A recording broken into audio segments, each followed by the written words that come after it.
Venezuela. L'opposition décrète l'état d'alerte après 100 heures de panne. Caracas. L'Assemblée nationale, dominée par l'opposition, a placé lundi le Venezuela en état d'alerte à la demande de son président, Juan Guaidó, arguant de la situation calamiteuse dans le pays après quasiment 100 heures de panne de courant.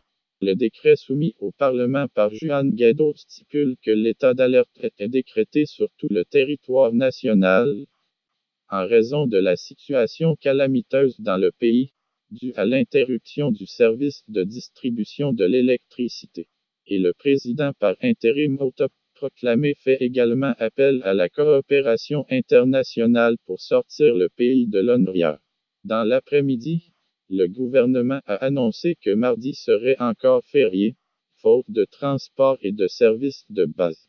Le président Nicolás Maduro a décidé de reconduire de 24 heures la suspension des activités scolaires et du travail après la journée chômée lundi, a annoncé le ministre de l'Information Jorge Rodriguez.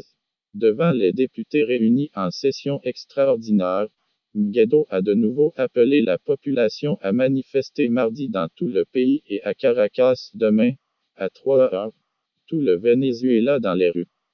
A-t-il lancé de la tribune? Pas normal, non.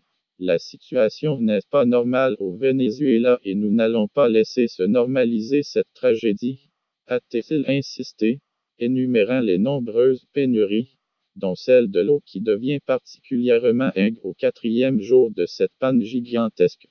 Président intérimaire reconnu par plus d'une cinquantaine de pays, Juan Guaidó a demandé aux ambassadeurs qui a nommé pour le représenter à l'étranger de coordonner le soutien international au Venezuela.